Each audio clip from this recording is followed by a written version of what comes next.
Members of the Intelligent Transportation Systems Committee, this meeting is now called to order. I should have read. For those around the table, please turn on your microphone when speaking. For those participating via Zoom, please state your name when making a comment or asking a question.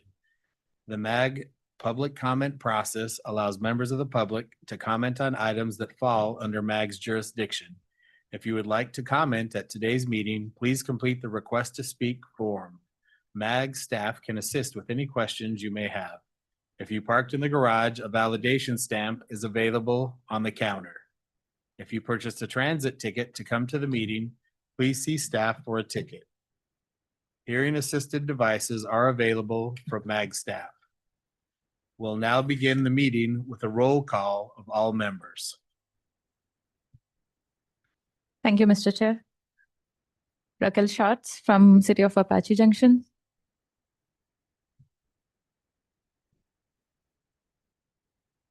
Sergeant Craig Martin from Arizona Department of Public Safety. Susan Anderson from Arizona Department of Transportation. Present. Thank you. Dr. Shizong Zhao from Arizona State University. Ward Stanford from City of Avondale.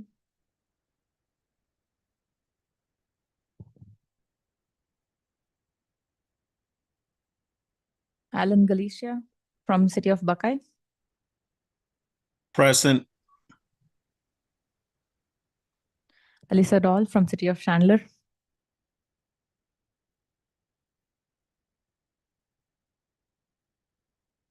Tessa Wessel from City of El Mirage. Sorry, I'm here. Kieran Jordan from Federal Highway Administration. Present. Mike Sutton from City of Town of Gilbert. Here. Ruben Lopez from City of Glendale. Good morning. Jose Gutierrez filling in for Ruben Lopez, City of Glendale. Thank you. Hugh Bigaik from City of Goodyear. Present. Munir Zaman, City of Maricopa. Joe Cottrell, it's Maricopa County Department of Transportation. Present. Micah Henry, City of Mesa. Hey, good morning, everybody. Thank you. Jody McKenzie, City of Peoria. Present. Simon Ramos, City of Phoenix. Present. Christopher Wanmaker, Pinal County Public Works. Present. Thank you. Julian Resang, Town of Queen Creek. Present. Thank you. John Huang, City of Scottsdale. Present. Albert Garcia, City of Surprise. Thank you. Ellie Wolosin, City of Tempe. Present. Marty Zeke, Valley Metro. Present.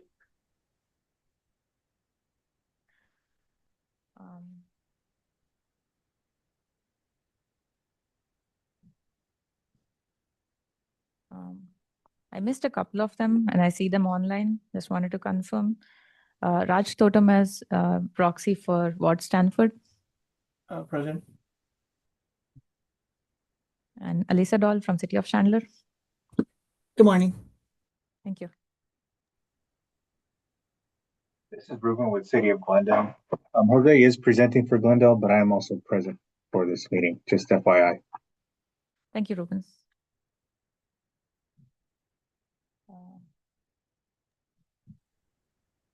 Hello, Ward Stanford with the City of Avondale. I believe I may have just missed the roll call. Thank you, Ward.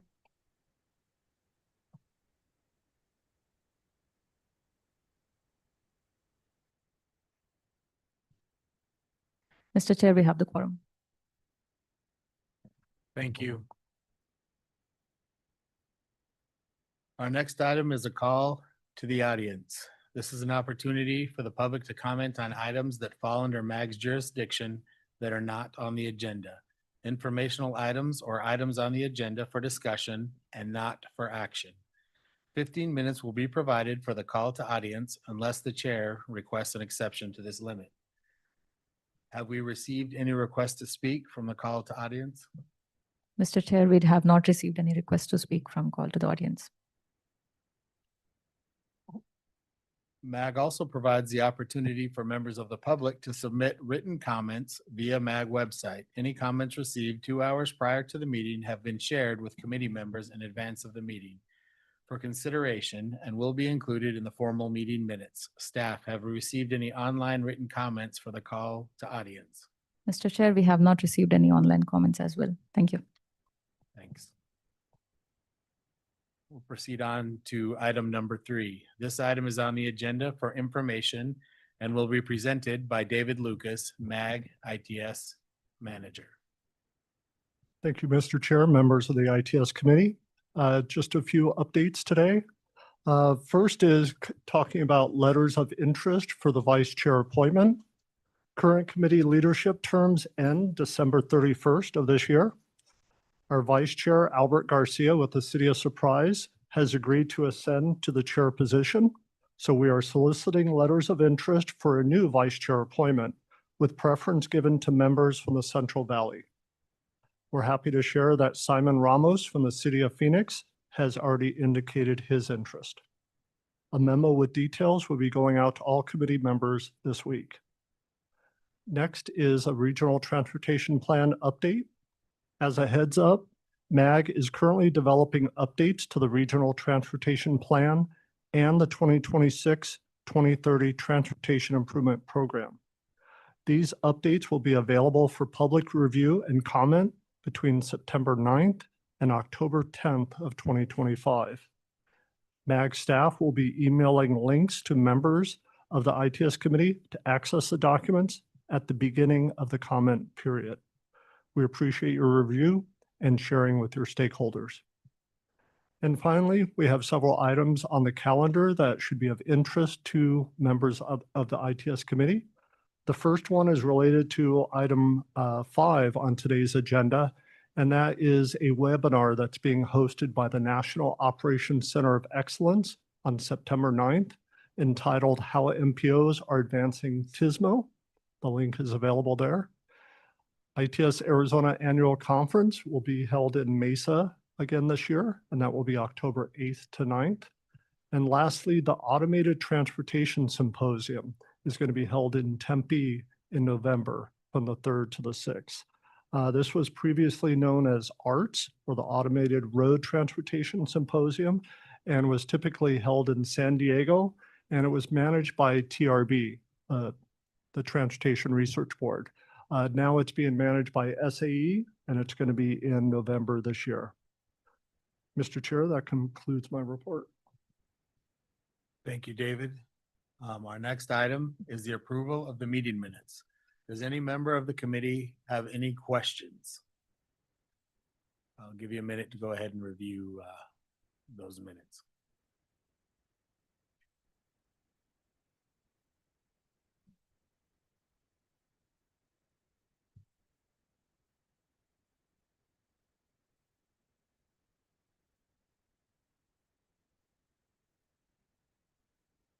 Does anyone have any comments before I proceed? Okay, hearing none. Prior to approval of the meeting minutes, there's an opportunity for members of the public to comment. Have we received any requests for this item? Mr. Chair, we have not received any comments. All right. Is there a motion to approve the agenda, item number 4?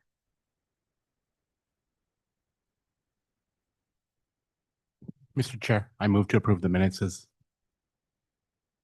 Is there a second? Second, Phoenix. All right. So we have Albert Garcia with a motion to approve and Simon with City of Phoenix for a second. We'll have those participating in the meeting and online take part in a voice vote by turning on your cameras and unmuting your audio. We need to see the faces of everyone to participate in the voice vote. For those who cannot or do not want to turn on their cameras, staff will conduct a roll call vote. Staff will only call on those virtual participants who did not turn on their camera. Members, please leave your cameras on until after the roll call vote so that staff can count the people's names whose cameras are not on. Can I have a voice vote of those in the room and those online? Those in favor, say aye. Aye. Those opposed, say nay. Members, please leave your cameras on. Staff, can you go ahead and take a roll call of the members participating virtually who did not turn on their cameras? Mr. Chair, we have a vote from everyone. Thank you. With that, we'll move on to item number 5.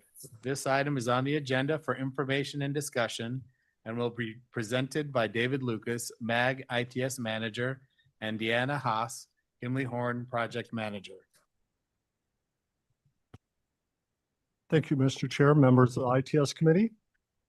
In June, MAG began development of a new regional TISMO plan, building on previous efforts and reflecting the new funding situation and regional needs. At this time, I would like to invite Deanna Haase with Kimley Horn to provide an update on our progress thus far. Thank you, Mr. Chair and members of the ITS Committee. My name is Deanna Haase with Kimley Horn as a representative of the project team with Mobility Matrix and HDR as subconsultants to Kimley Horn on this project. So we're excited to be here today to present latest and greatest updated status of the TISMO plan as fast as we can because there's a packed agenda. So agenda for our quick discussion today, I'll jump right into it. A high-level overview of the project is it's no surprise to this committee, but the half-cent sales tax inside of Proposition 479 was approved, and that in combination with quite a number of other funding programs that you see on the left contributes to a decent amount of funding allocated out for regional priorities within the region. So you can see on the right, freeways, transit, arterial, ITS, emerging tech, safety, air quality, all of the categories there on the right. What this TISMO plan is looking to do, and I say TISMO very intentionally, this is a transportation systems management and operations plan. This is not going to be an only ITS plan anymore. There are special allocations of funding identified within the RSTIP for ITS and emerging technologies. And while those are a focus area, the concept of TISMO is much broader than intelligent transportation systems and technology. And so we are looking for in this plan to work with members of the committee and then members of the technical advisory committee and a broader stakeholder group to make sure that TISMO concepts, which involve much broader applications such as design and criteria for how roadways are built, the staffing and maintenance behind the transportation system, and inclusive of the technology is woven in and considered into all funding categories. So that's kind of the general purpose of this TISMO plan. The scope, the high-level scope of the project, there are 9 tasks that you see there on the right. On the left, what we're really getting at is, number 1 is establishing current conditions. An assessment like this hasn't been done in the region in just a few years, and so reestablishing that current conditions. Setting the direction for this new direction for the region in a TISMO-focused approach, developing recommendations from that direction, and then actually strategizing on implementation, use of the funding, and also weaving in TISMO into the way the agencies, the MAG member agencies function in the region. So where we are at in the project, we have kicked off the project. We have established a stakeholder working group and the technical advisory group and are working through current conditions. There's a survey that's been sent out. We've received a pretty good response to the survey thus far. And we're in the middle here today to report back to the committee. You can see the project itself is intended to last through next November.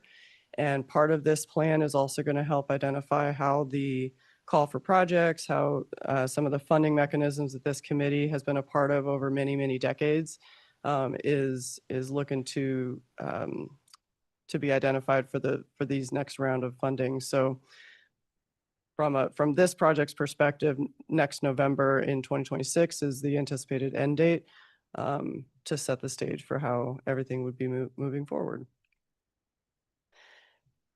I kind of covered this just a bit with the TISMO, the purpose of the TISMO plan, but just as a reminder, this is a MAG study, and MAG is a entity acting on behalf of all of its member agencies. So we show this map intentionally to make sure that we're focusing on regional initiatives, regional purpose, making most use of that half-cent sales tax and the funding in the region to support regional initiatives. There's a lot of planning and implementation that's been done over many, many decades, both by MAG and by all of the member agencies. Great work in this region, fantastic foundation moving forward. So we're definitely not starting from scratch in this region, but want to leverage this brand new funding and brand new opportunities for use of that funding in new and creative ways, and really try to focus on the broader TISMO umbrella, which again is not limited to ITS and technology. So there's more funding, there's more flexibility in the ability to use that funding, and trying to make sure that there's some alignment across MAG, the different MAG programs, the safety, the active transportation, the transit focus, all of those have key stakes inside of a TISMO program. And want to make sure too, there's been a lot of movement in this region over the past lots of decades to getting better and more useful data about the transportation system. And so MAG has stepped up and wants to make sure that we're leveraging MAG data on behalf of the region as best as possible to serve its member agencies in the best way forward. Definitely the last decade has seen a dramatic shift in data trends. So MAG wants to take a good responsibility with that and serve the MAG member agencies in an incredibly useful way. We also want to focus this regional plan on all agencies. All agencies do have a stake in this regional plan. Large agencies, small agencies, agencies that haven't yet implemented many TISMO strategies, all the way up to agencies who would consider being emerging tech kind of agencies. So we are also including in this plan partners that have not necessarily been involved in these types of conversations for strategic planning in the region. That's universities, the Commerce Association, the special event venues, because lots of these kinds of partners are key players in making sure that we're doing the right initiatives in the region to make the best use of funding for the transportation network. Highlights from the project thus far is we have an ongoing biweekly project management team meeting with a number of MAG staff.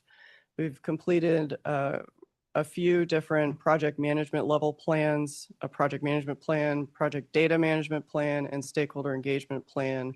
You all, as part of the committee, are inside of that stakeholder engagement plan.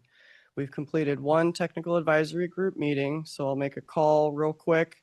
If you didn't participate in that initial technical advisory group meeting, we are going to ask that you raise your hand if you would like to participate in that group meeting, and make sure to let Mr. Lucas or myself know to be part of the next meetings that have now been set up in September, October, and November. We've sent out and received back a number of stakeholder survey responses. We appreciate all the MAG member agencies that have chimed in on that survey. It's really telling a nice story as to what's really to be focused on in this region with the solid foundation that's been built in the last many decades. We have upcoming Mobility Matrix is going to be focusing on focus groups and setting those up for strategic conversations to further participate in setting the direction for this plan. And then we've already interviewed a number of MAG staff to make sure that there's alignment across MAG programs. Where we are landing, and I'm trying to go kind of fast here, Mr. Lucas, where we're landing so far in this process, and we wanted to present these, but also offer a few minutes if there's any themes that you don't necessarily see on this list that would be beneficial for you and your agency. So invest in physical and digital strategies, shared regional data ecosystem, telling the regional story and performance evaluation, support sustainability and life cycle, preparing for future technology, fostering a culture of collaboration, supporting jurisdictional and interjurisdictional needs, staff development and training, uphold a culture of safety, support multimodal initiatives, and aligning between MAGs and Aztec Coalition efforts, and transit operation and access optimization. So I'll just give a minute if there's any thoughts from the committee of themes that you don't necessarily see on this screen that would be worthwhile to consider for this plan. I have just one quick comment on that, and they're both there, but I would just like to make sure that that culture of collaboration is also included in the regional story, which I'm sure it will be. But to me, that's one of the key points, one of the most important points, and trying to express, to the leadership, in Gilbert about how we work together and how every project everyone does is all our projects. We learn from each and every one of them. So they're both there, but I'm just making sure it was included. That's all. That's great. Thank you. Any other thoughts from committee members?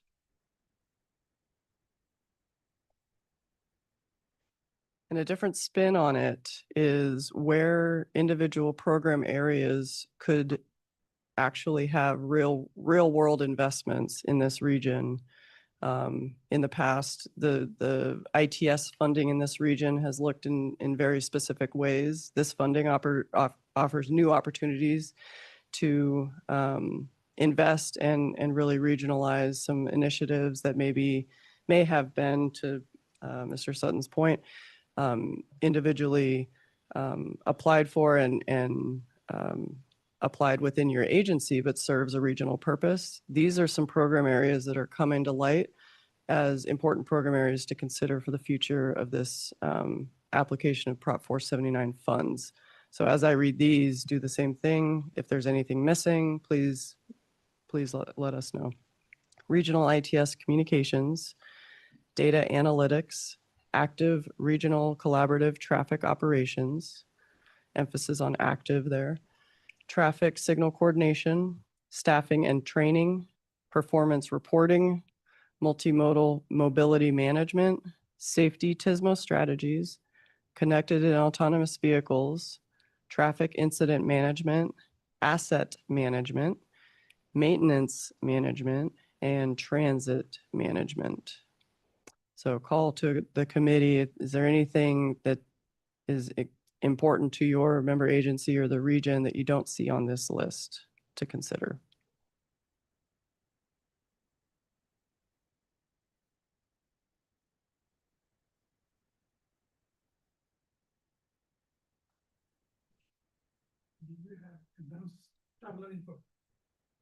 Sorry.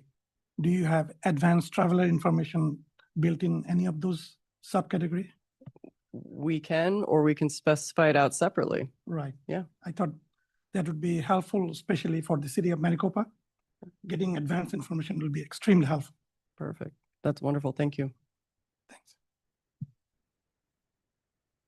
That is a good point, though, that if you think that there's something that you are interested in or working on and you think, oh, maybe we're doing this on our own, it may fit within the region and you may not realize it. So reach out to one of these two guys and see if whatever it is you're thinking about, if we can help out with that and do it together. So that's all.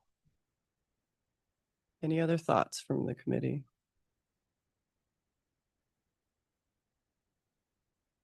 What seems like it would need to have a lot of emphasis area in this region out of this list? Susan Anderson has her hand up. Susan? Hi, Deanna. I know with Loop 101, we're really focusing on the integrated corridor management. And hoping that's going to be something that we can roll out further for the region. So I don't know where you might have that covered in this list of program areas. Yeah, thank you for that. I believe that's baked inside of that third one, active regional collaborative traffic operations. But yes, that's definitely a component of this. Okay, I just wanted to make sure it's captured. Thank you. Deanna, following up on your question, specific to this list, technology and equipment advances are happening, at breakneck speeds every year. But the one constant is, staffing and training. For me, that's the one that just jumps out. I think we can all relate that that is the one shortfall that we have, that we're having the biggest challenge. So that's one that I would love to see some really focused efforts on. Yeah, thank you. Staffing and training. And that makes me think as well for things which we have worked on, but just like having maybe a universal or a collective approach to something like preemption, which I still think fits in that third one, as well.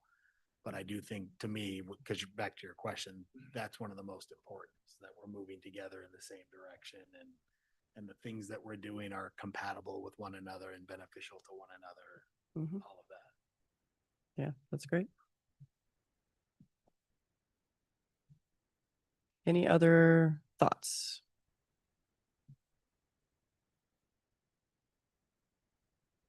All right, the committee involvement in this project does not end here today.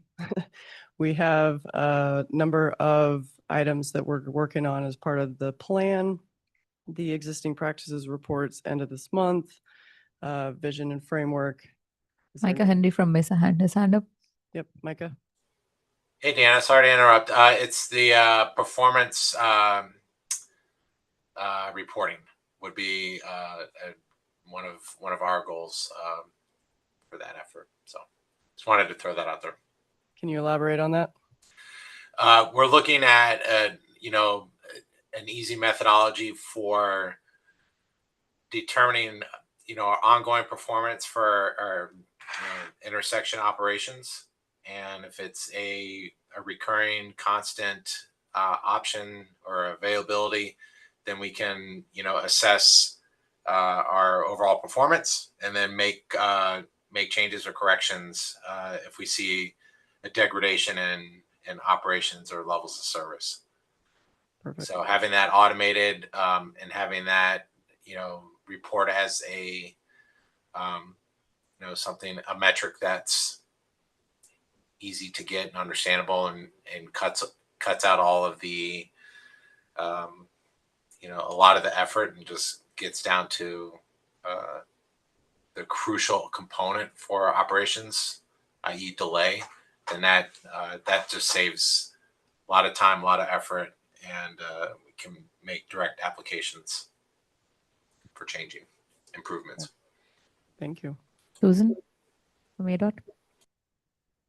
Sorry, just the conversation's got my mind going now. I know that ADOT and several of our other agencies really got a lot of benefit out of MAG's emerging pilot program. So I think something within program areas that addresses emerging technology or how we pursue kind of the research on what's coming up in the future would be helpful. I don't know how you capture that within these program areas, but it's been a benefit definitely to the region. Yeah, thank you. That was actually one of the questions inside the stakeholder survey, was about research being a potential category. So thank you. So we definitely have this TISMA plan is moving. We do want to make sure that MAG ITS committee members have an opportunity as you see fit to participate in this project while activities are not happening during the committee time with the committee explicitly. Again, if you have not received, as part of the committee, if you have not received the technical advisory group invites or do not feel that you've been able to participate, please speak up. We want to make sure that this plan is a regional plan moving forward. All voices are heard, all perspectives are important, making sure that the money is spent wisely on the activities that are going to move the needle the best moving forward. So are there any, if there's any body that needs to join into those meetings, please let Mr. Lucas know or myself know. And we will definitely be coming back to the committee to provide further updates as the project progresses. Thank you very much. Are there any questions? Alan Galicia from Buckeye. Alan Galicia, I was just wanting to make sure that I participate on that, please. I know I was part of it while I was with ADOT, but I'd like to continue as part of with City of Buckeye. Sounds great. I'll forward you all the invites. This is more of just a comment and just realizing, what was presented here at the beginning, and that there really was historically, the 8.1 billion is all that was there. And each of us in this room and online and even some of those that aren't here, but we have an opportunity to make a difference and to participate in this like we haven't seen, with the 28.2 billion now.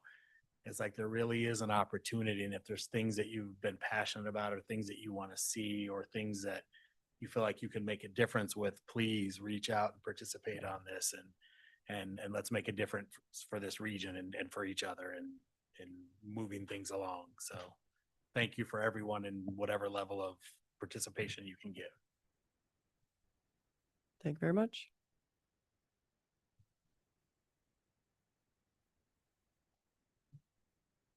Did you have any comment, David, before we move on? Okay, well, thank you, Deanna and David. And thank you for all of those that participated in the discussion and for any comments that were there. If there's any additional questions or comments or things that you want to know about, this new, version of the TISMO, please reach out to these guys and get the information you need in those slides. If you want to present them to anyone within your organization, they should be available, at the end of this online, like most presentations are each month. So, all right. With that, we'll move on to item number 6. This item is on the agenda for information and discussion and will be presented by David Lucas, ITS Manager. Thank you, Mr. Chair, members of the ITS Committee.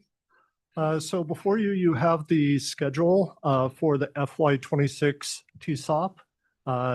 As with last year's program, there's a total of $500,000 that's available in funding. As you know, the call for project applications was released on July 28th. And today we're at the third item there, where the presentations of those project applications will be given today at the September committee meeting. Following that, at the end, we will circle back and discuss next steps. Next slide.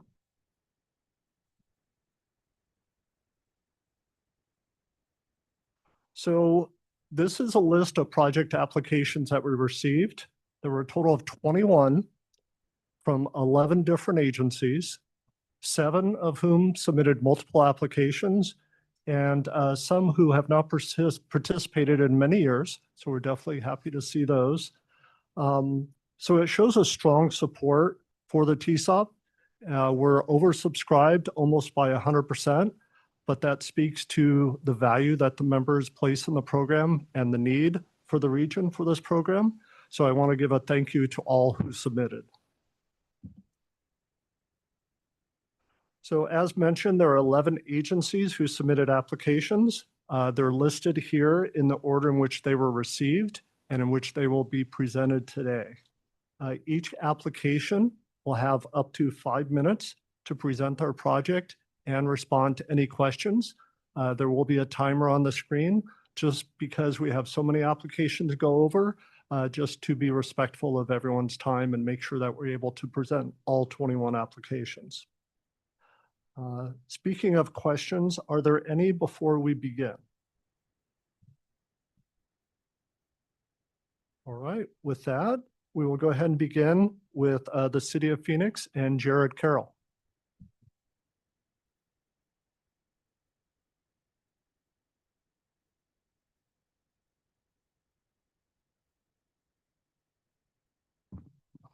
Hello, my name is Jared Carroll. I'm the traffic engineer for the city of Phoenix, and I'll be presenting the application for the TSOP today. We are asking for 37 intersections to get traffic turning movement counts. And that's to update the signal timing for each of these intersections. These intersections haven't been, or most of them haven't been done since 2018. The reason for that is because we had traffic congestion from the construction from the South Central Light Rail, as well as the construction for the Broadway curve for the I-10. Most of these intersections are going to be in the southern area of City of Phoenix, starting from 7th Street, going east to 48th Street, and then starting from Broadway Road, going south to Baseline Road. A lot of the users use these corridors going east and west. They all live in western agencies like Tolleson, Goodyear, Avondale, Levine, and they're trying to get to either Tempe, Chandler, Scottsdale. Most of the users, they prefer not to use the freeway. If they don't use the freeway, they'll use these corridors. Again, we're going to be asking for 37 intersections to be done with 3 separate timing plans. Again, the last time they were retimed was 2018, and the estimated cost would be $24,420. To answer some of these questions, how does the project meet stated goals for traffic signal optimization program? It's going to meet this goal because we're trying to get traffic in and out of City of Phoenix. There's a lot of users that are going back and forth, east and west on these corridors. It's going to help with traffic congestion, as well as bicyclists, pedestrians, and transit being able to go from in and out of the south region of the City of Phoenix. Real world improvements for the surrounding areas. Again, this is gonna assist with traffic going in and out of the southern area. We'll be able to improve the signal timing in that area with all of those intersections, getting the turning movement counts. And unique attributes or circumstance for this project, we'll be able to coordinate with some of the surrounding cities, meaning Avondale, City of Tempe, ADOT, and try to get, again, users in and out of that area efficiently and safely. Project part of local or region traffic improvement plans. This is part of our goal as a TIP project to be able to retime most of the signals in the southern area of the City of Phoenix. It's going to be adjacent with trying to get the clearances done, signal timing done, and coordination. Do we have any questions, City of Phoenix? Yeah. I see there's 3 plans. Is that AM midday, PM, or AM weekend? It'd be AM, midday, and PM. Okay. Yep.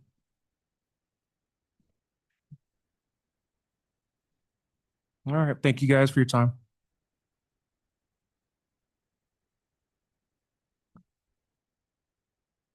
Thank you, Jared. And now we'll hear from Mike Sutton with the Town of Gilbert for their 4 project applications. All right, I'll try to make this short and sweet because there are some similarities, between these. I'll make one statement up front as we try to look at each of our corridors, typically every 5 years, unless there's a huge amount of, change or development, in the area, or an increase in traffic, from adjacent, pass through traffic or something else. So that's applicable to each of them. This first one is Warner Road, South Islands Drive to Wrecker Road. And basically what that does is it covers the whole east-west on Warner Road from the edge of Chandler over to what would be Mesa over on Power Road. That's the closest that we come. the, this one. Oh, I'm sorry. All right. So this is the map as far as, you know, those signals that are covered. They do have a couple of adjacent areas there that are off to the side. I'm trying to see what she has here. I didn't put this together, so give me a moment. We're going to be including the traffic signal retiming, data collection, you know, the counts, and the offset optimization at each one of these locations. We're going to try to cover all 4 of the timing plans that exist along this corridor, which is our AM peak, our midday, our PM peak, and our overnight, you know, plan as well. Our overnight plan has not been looked at in a very, very long time on each one of these. So we're trying to, and we've had a significant increase in traffic, you know, as far as people who are out, you know, after, you know, 6 o'clock, 7 o'clock, and have concerns with some of the coordination that exists there. The justification is Warner Road serves as a vital east-west arterial corridor for both the city of Chandler and the town of Gilbert, with direct connectivity to the 202 in Chandler. This comprehensive evaluation will analyze all time of day timing plans to optimize the current signal operations on the corridor, which we already mentioned. And the corridor supports significant pass-through traffic for the town of Gilbert, meaning all from Queen Creek and through Gilbert and from Mesa as well. And with that, how will this, you know, project meet the stated goals of traffic signal optimization program? Basically, you know, our intent is to come up to date, you know, through gathering the counts of what the existing need is, and make those tweaks and adjustments as necessary to improve the coordination on this corridor. We anticipate to, as with the projects that we've had in the past, increase, you know, the amount of happiness within our citizens as they commute along this corridor, and maybe save a little bit of you know, the environment in the process. Some of the unique attributes or circumstances of this project, this is going to also be applicable to a lot of them here within Gilbert, and that is there's a ton of development, especially out on the east edge of this, and just things have changed. As things have changed, people have chosen different corridors, and we're trying to get a realistic picture of how things have changed over the years, and what you know, changes we need to make, and document that improvement. And is that part of local or regional traffic improvement plans? Yes, as far as the plan that we have to try to look at these within every 5 years. This one's actually been a little longer than 5 years. So we do know that we need to take a look at it. So we'll move on to the next one. Mr. Chair, Micah Henry has a question. He has his hand up. Go ahead, Micah. Hey, Mike. Are you guys considering retaining the existing cycle length? Or are you going to be evaluating the cycle length as well for that? For Warner Road? We will, based on the counts, like if there's a need, but our current intention is to, you know, stay at the 120 that's out there. But we do have some individuals within our group, because it is a collective effort, who would like to see a larger cycle length throughout Gilbert, thinking they can have a better level of cross coordination. So some of that discussion will be there, but at this time, our intention is that it remains at the 120. As far as my understanding is, this was put together by the overall traffic signal group, not just myself. So you guys wouldn't consider lowering the cycle length then? Obviously, if there was a proven benefit, you know, to that, and we felt like, you know, we would obviously look towards that. But right now, we don't foresee that, you know, happening. But I know by your comment earlier about delay that that's something that is close to your heart. All right. Thanks, Mike. All right. So the next corridor that we're going to look at is Greenfield and Santan Village Parkway, north of Williamsfield Road. And then what happened is they broke Greenfield Road into 2 sections because of how long it is. Greenfield Road was one of the projects that we did look at not extremely long ago, but it was probably about, well, it was towards the beginning of COVID, and there were some issues obviously dealing with some of that. We've made some tweaks and adjustments, as needed as well, but we know that this does need another look at it again. And we're looking at the AM, midday, PM, and weekend, again. Let's go to this next slide. And here's a map of that first area. And the next one we're going to look at goes farther south. So that's the first northern section. It includes 10 intersections, the 4 timing plans I spoke of earlier. Last retimed was 2020, which was during, that time with COVID. And we felt like some of that data might be a little skewed, and we've made, like I said, some adjustments since then. And I'll read the justification here. Greenfield Road, Santan Village Parkway serves as a vital north-south arterial for the town of Gilbert. Previously, it was done in 2020 during the pandemic. At that time, traffic volumes were assumed because there was obviously no traffic. With the growth that has occurred near the Loop 202 and Williamsfield Road, the corridor supports significant commercial activity, including the rapid expanding Santan Village Mall and surrounding developments. Another interesting fact of this, there are quite a few schools along this corridor as well. How will this project meet the stated goals of the traffic signal optimization program? Similar as before, it will increase the amount of traffic that we can hopefully move through Gilbert and get to those both the 202 and the 60, and hopefully improve people's commute and the emissions in the area. How will it provide real world improvements for the surrounding areas? We know that there is a seemingly significantly more congestion than we assumed at the time with the counts. We've taken a few sample counts, and we just know that through some of our existing video detection, we know that things are there's a lot more traffic out there than we assumed at the time that we did the retiming. Then the unique attributes is the mall, the freeways on each end, and also some of the schools that are there within the middle of it. And again, this is part of our town of Gilbert trying to look at these within, every 5 years if possible. And with that, I'll move on to the next one, which is going to, if there are any questions, go ahead and ask. But the next one is very similar. It's just the south end. Greenfield Road and Santan Village Parkway South, which meets up with the other one, and Williamsfield Road, the AM, PM, and weekend plans. And so this is the south end of Greenfield. And here's the map that shows that. And this does pass right over the 202. So that other project is just short of the 202, to the north.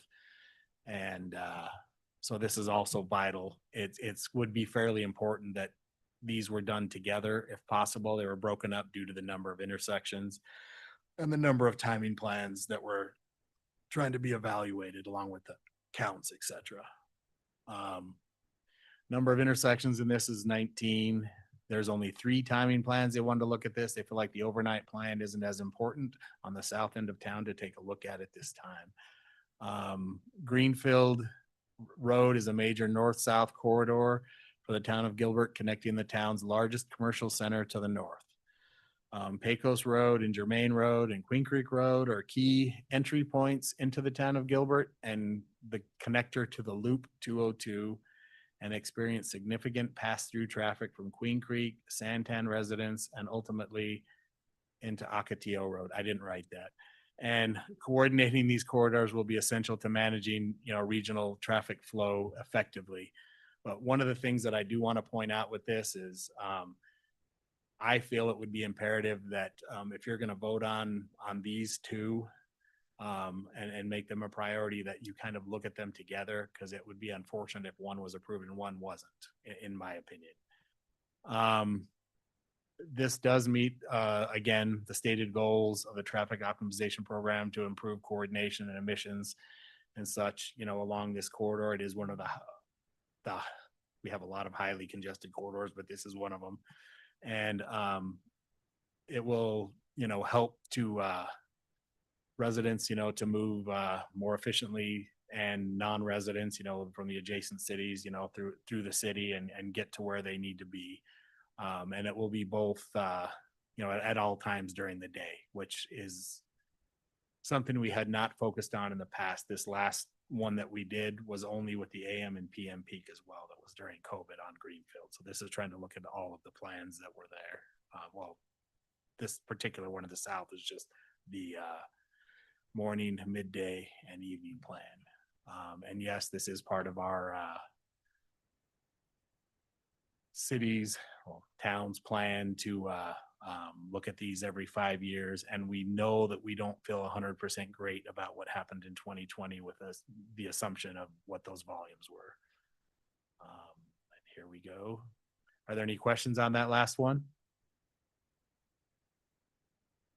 Well, not the last one, but the one that I just did. This is the last one. Okay. And this is Williamsfield Road. This one is one of my top priorities because the amount of east-west traffic that we have through there is still having some consideration for what's going north-south. We do consider this a east-west corridor. We have a few that we try to make a difference, but this one is one that we actually try to get people, to utilize. One of which is, if you watch, well, here's the map. If you watch, is to see how the freeway curves through here. People do access the freeway from the east and from the west, and leave the freeway going east and west, from this point. This area and to the south has developed significantly with some fairly dense housing, and everything else. While this corridor does seem to work fairly well, this corridor has not been looked at since 2019. We just know that we've made a few tweaks and adjustments as with part of these other plans that we have done, historically over time. And we've driven it ourselves and it feels okay, but to meet with our goals, this one is a little bit, has expired a bit. This is actually our number one due to the volume of traffic and its significance as an east-west corridor. So if you're curious, I'll read the justification they provided. The strategic location near the Loop 202 Santan Village Parkway. The corridor supports significant commercial activity. There also are a couple of big parks right there by the mall.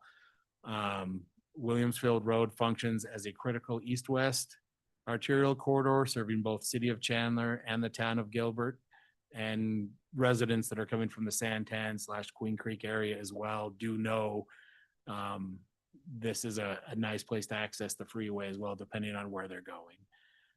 And the corridor supports the rapidly expanding Santan Village Mall and surrounding developments, with the emphasis on the surrounding developments.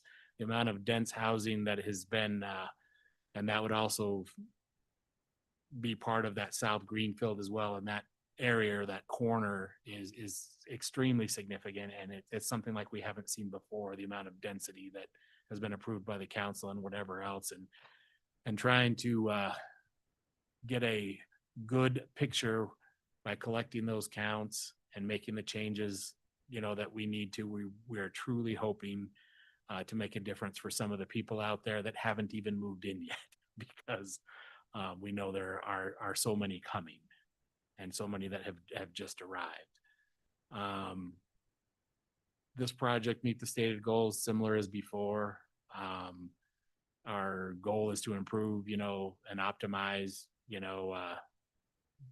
the coordination among the traffic signals out there to move people through this intersection, maybe even remove a little bit of delay, for Micah. And just kidding, for everyone. But how will the project provide real world improvements for the surrounding areas? It will actually, if we improve the traffic on this east-west, we have a ton of people that come through, and they will access the 202 at different points. The ones that are going to the 60 go all the way north, but so is interesting. But both on Riggs Road, which we retimed last year, and both on Williamsfield Road, those are the two key corridors that we have, where we have people that are traveling from Santan and people from Gilbert as well through Gilbert and into Chandler that are working either in Intel or over in Phoenix, or even some that are going, down to Tucson. And so this is a very important corridor for us, to make sure that it's continually working as well as it can. The unique attributes of the mall, the 202, and then eventually when you get into Chandler, there's access, to the 101. And it is, again, part of our regional, part of our local, plan in order to try to look at these every 5 years. And this one's a little bit behind as well from the last time we took a really good look at it. So with that, I will conclude. If there are any questions, please let me know.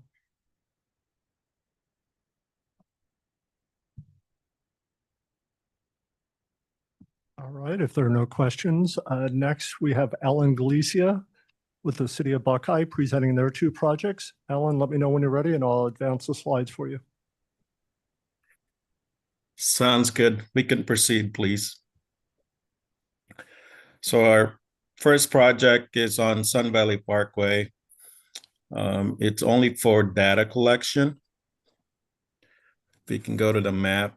If you guys are not familiar with Sun Valley Parkway, if you take Bell Road to the west, it turns into Sun Valley Parkway, and then you head south to I-10. So it's a regional roadway. We believe essentially it's going to be an 8-lane parkway because of all the developments coming in. Next slide, please.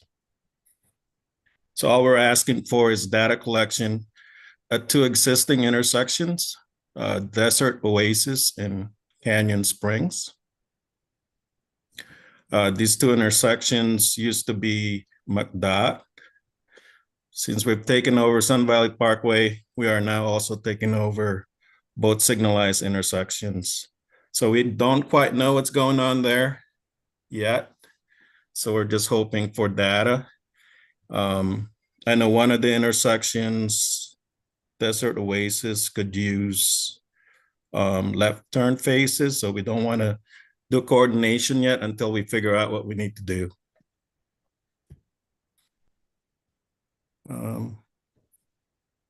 Next slide, please.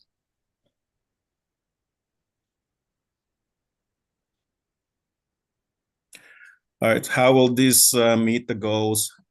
Essentially by minimizing stop and delays, improve safety.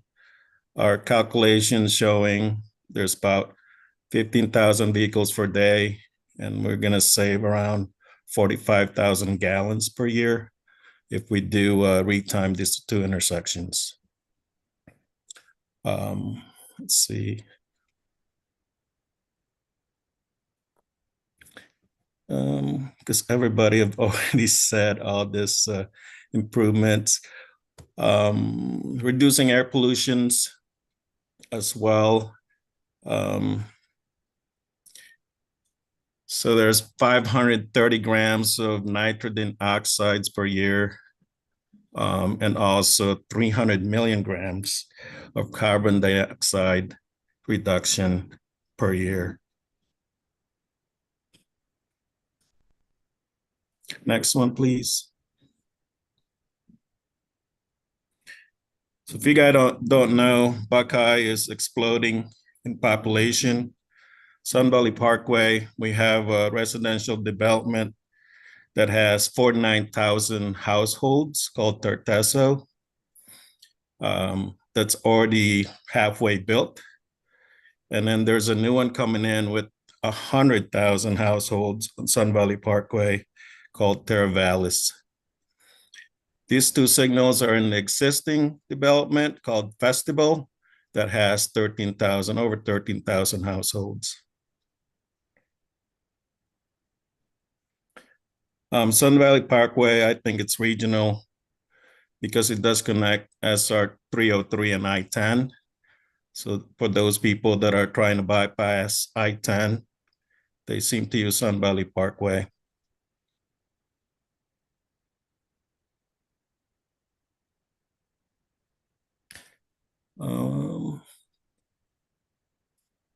Next slide, please. Oh, any questions on Sun Valley Parkway? It's really just 2 intersection data collection. We'll retime them AM, midday, PM. If we need to coordinate the two, we will. And highly likely that we'll add left turn faces. All right, the next one, if we could start, please, is Verada Way from Thomas to Yuma. Next slide, please. If you guys aren't familiar with Verada Way, it's a north-south corridor, arterial corridor on I-10. It's where Verado, Victory, and Verado Master Plan community to the north. And again, a lot of new residential to the south. But more importantly, new Costco opened on the southeast corner of I-10 and Verada Way. That has resulted in significant traffic. Under construction, soon to open in May, or maybe even earlier, is a 500,000 square foot retail commercial mall on the northeast corner of I-10 and Verada Way. So there's a lot of both residential and commercial developments going on Verada Way. Currently, there's 17,000 to the south, ADT, and then around the freeway, we have about 33,000 on Verada Way. Next slide, please. So there's 9 signals that we're trying to do coordination timing for the first time. City of Buckeye really hasn't had any time of day plans. So I'm hoping this will be the first one. We'll have AM, midday, and PM peak chord plans for Verada Way. I think I've mentioned all of that already. We're asking for 34,700 for all 9 signals. You know what, more importantly, if you guys don't know, we now have a TMC. It's very functional. We have Genetec as our video management software. And even more recently, not even a month ago, we now have kits.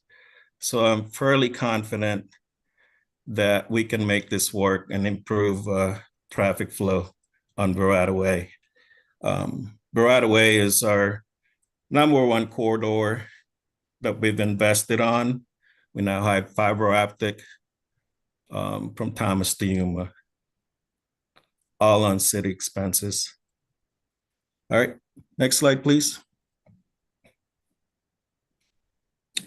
All right, our estimation reduction of 76,000 gallons per year in fuel consumption, air pollution reduction of 880,000 grams of nitrogen oxide per year, and reduction of 500 million grams of carbon dioxide per year. That's because of our TSOP, and this is why this project is, or this program has been so successful, because of all this reduction. Surrounding areas or real world improvement, minimizing stops and delays.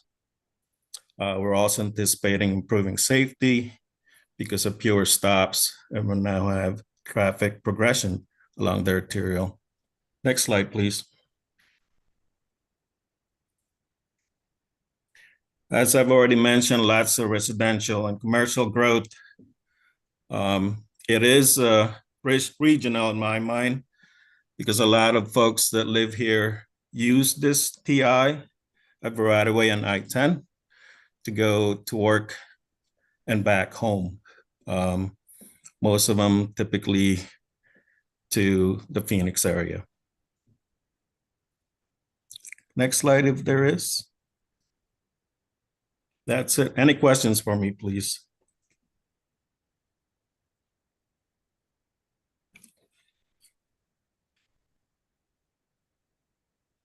Thank you. Thank you, Alan. Next up, we have the City of Glendale that will be presenting their two projects. Let us know when you want to advance the slides. Good morning to everybody. It's Jose. I'm the ITS superintendent right now with the City of Glendale, and I'll be presenting on 51st Avenue from Cholla to Camelback. Next slide, please. So this corridor has, give me 1 second, I have my notes here. It's a 14th intersection corridor with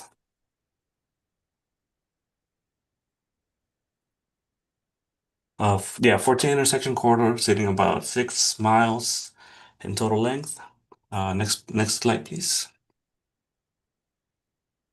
The city is looking to do traffic signal retiming for the entire corridor. Like I said earlier, 14 intersections, 3 timing plans. The last time it was coordinated, it was 2018.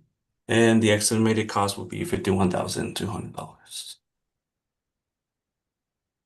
The justification, this corridor is looking at about 25,000 vehicles per day. This is all based on MAG data.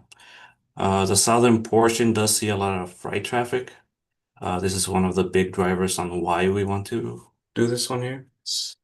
We're looking to do AM, midday, and a PM plan for this one to match with the east and west corridors. They're intercepting with the 51st Avenue corridor. We have crash hotspots of Camelback, Northern, and Olive. Camelback is on the top 5 of the MAG list, so that is a major drive here as well. Next slide, please. Give me 1 second here. So by updating the traffic signal timing, we're reducing unnecessary stops. This will be in line with the goals of the TSOP program. The 51st Avenue, it will provide real-world improvements within the city boundaries, helping the freight traffic come in and get through the city with minimal stops. Any unique attributes would be the east-west corridors. They're already retimed, so matching 51st Avenue would work out really well. And updating the cycle lengths for this corridor will be very beneficial. Thank you very much. Can you go on to the next one, please? So this one's the biggest corridor that we have, 67th Avenue from Pinnacle Peak to Camelback Road. Next slide, please. We're looking at a total of 32 intersections for this one, sitting at about 13 miles. Next slide, please. For this one, we're looking for 2 timing plans. Last time it was retimed, it was 2022. Total cost will probably be about $75,000. Traffic signal retiming completely for the midday and weekend plans. Based on MAG data, we're looking at about 30,000 vehicles daily. The off-peak traffic volumes will be benefited with a lower cycle length. Could you go on to the next one, please? Thank you. Give me 1 second.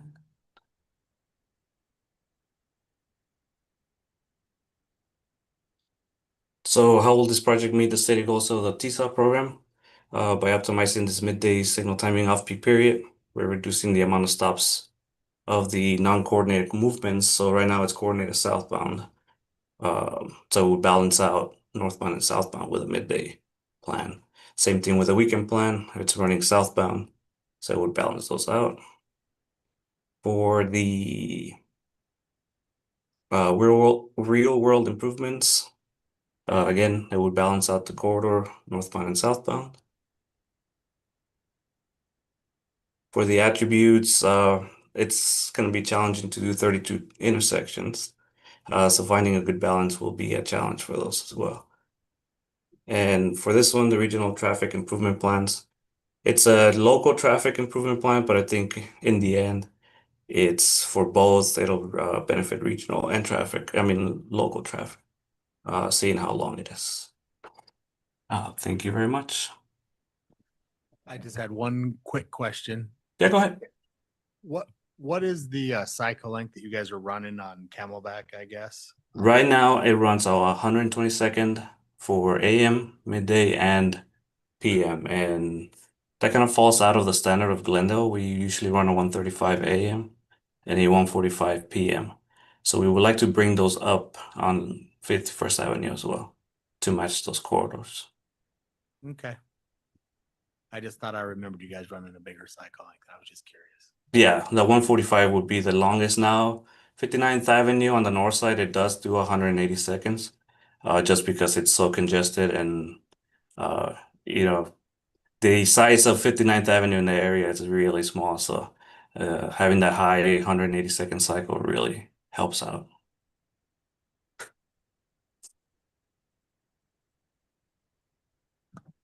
All right. Thank you. Thank you, Jose. If there are no other questions, we'll move on to the City of Chandler. We have Alyssa Dahl, who will be presenting their two projects. Alyssa?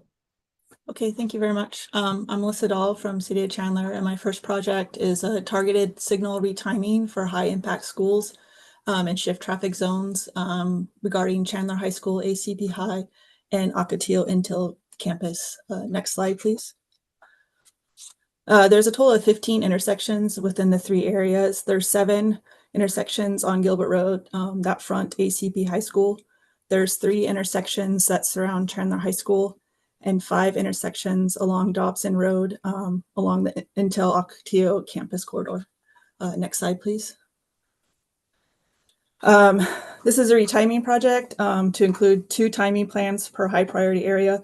For the 2 schools, it would be during the drop-off in the morning and pickup periods in the afternoon. And for the Intel campus, it would be the morning and afternoon shift changes. These 3 areas are in 3 different quadrants that we do our yearly retiming. So they were done in 2021, 22, and 24. The Dobson, and the estimated cost is about $38,000.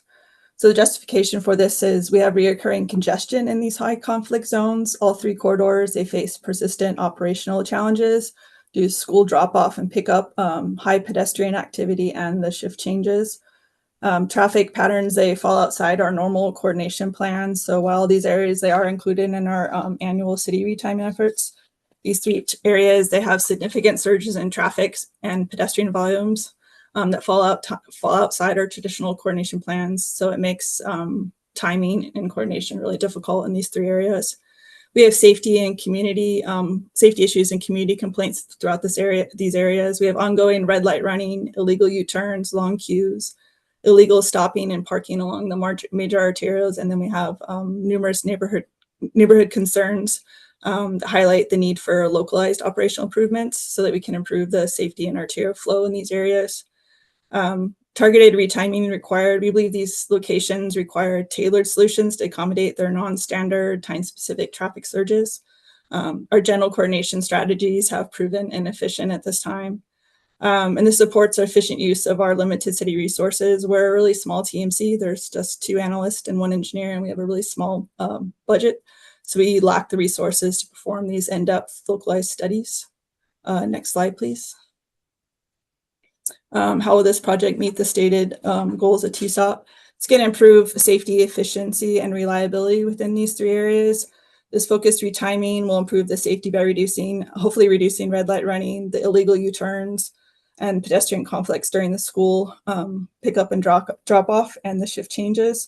It also addresses the unresolved queuing and variability issues from previous citywide efforts by improving the throughput and better utilization of existing roadway capacities. How will this project provide real-world improvements for surrounding areas? We're hoping it will reduce delays in queuing on the arterial roads, which currently back up into intersections and neighborhoods during the surge periods. We hope to improve pedestrian safety, particularly within these school zones, because we have high student foot traffic and frequent non-driver compliance. We're hoping to minimize unsafe driver behavior, such as the red light running, illegal U-turns, which have increased in response to the prolonged delays. And then support local mobility and access by improving the circulation around the community there and helping the nearby businesses and neighborhoods experience more predictable and less stressful traffic conditions. What are the unique attributes or circumstances of this project? Well, ACP High, it lacks traditional yellow bus service, resulting in exceptionally high volumes of parent drop-off and pickup, which leads to intense but short duration traffic spikes that our current signal timing plan currently can't handle. The Intel campus experiences shift changes that overlap nearby school peak periods, and then it creates compounding traffic issues. The downtown or Chandler High Schools in our downtown Chandler area presents complex multimodal conflicts. We have a really high pedestrian activity. A lot of those children, they walk to and from school versus having parents do drop off and pick up. We also have other school-related traffic issues and narrow right-of-way within this area.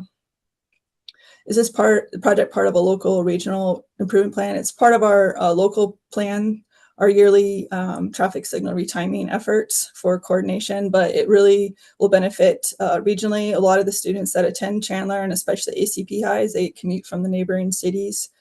And then Intel, that draws employees from all over the valley. So during shift changes will directly impact the regional traffic flow on the surrounding arterials and freeways. Next project. Micah from Mesa has a question. Oh, go ahead.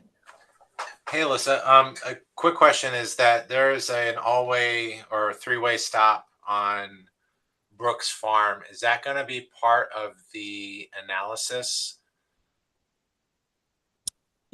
It'll need to be part of it in some form. We would like to remove that traffic signal, but we cannot. Oh, Or not traffic signal. I'm sorry, stop sign. I apologize. Yeah. The stop sign. It does cause issues. But yeah, that'll have to be included in the analysis. It's there's part a lot of the of issue. Yeah, there's a lot of pedestrian activity which really disrupts Brooks, operations on Brooks Farms, because you get just the kids are just streaming across that because the parents are dropping them off, not taking to the not doing the car line. They're just bypassing everything, and then that's causing even more issues. So I would consider that part of the analysis as well if one of my recommendations. Yeah, we're hoping that if we can get help with the signal timing, then that might encourage the parents to not drop off in the neighborhood and do the correct drop off on pickup. So we'll see. Fingers crossed. Yeah, good luck. Good question. I had one quick question, and that's just, do you guys currently run a plan to try to, like a school plan or an Intel plan, to try to alleviate this? Or is it just integrated with your regular time of day plan right now? No, we have separate plans for the schools and for the Intel ones. Okay, so those are the ones that basically be looking at is those peaks for the event or whatever and trying to put together a plan for that. Okay, just curious. Yeah, the Intel, their shift changes. They fall outside normal like AM and peak periods, and so do the school ones.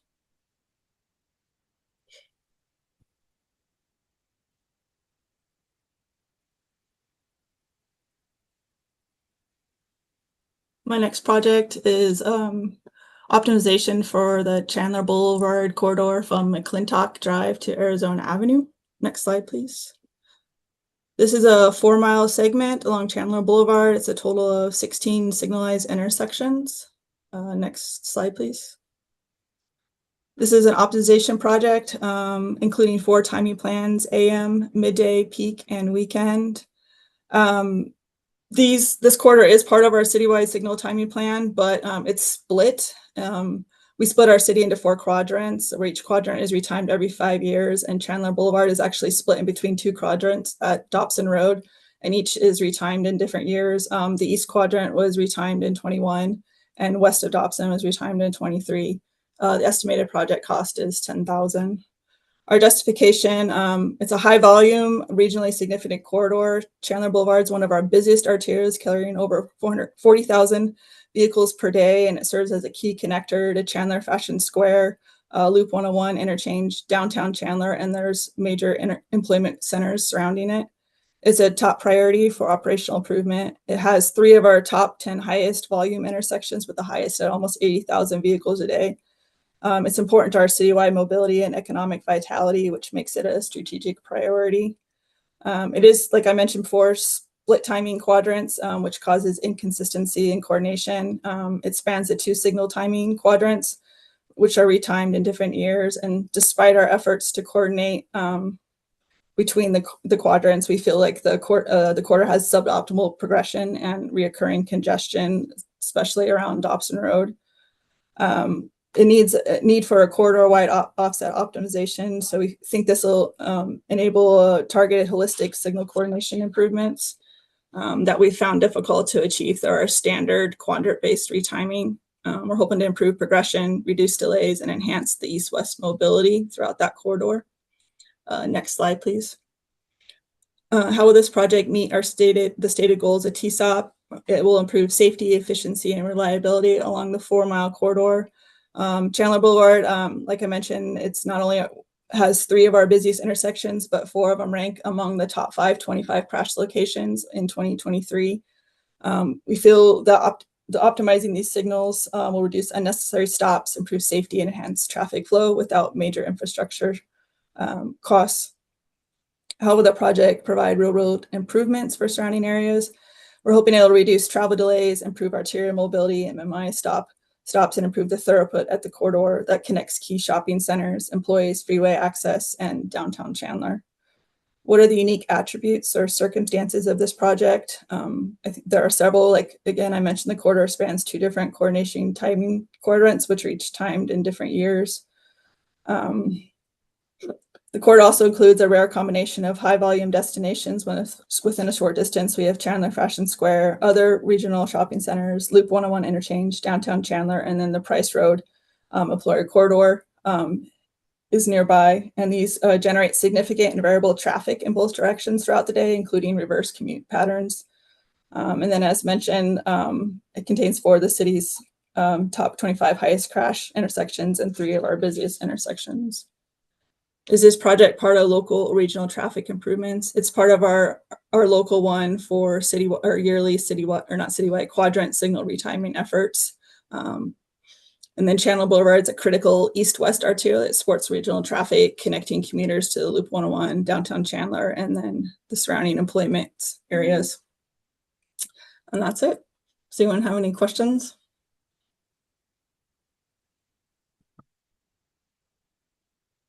All right. Thank you, Alyssa. Thank you. Next, we have John Savage with the City of Scottsdale presenting their 2 projects.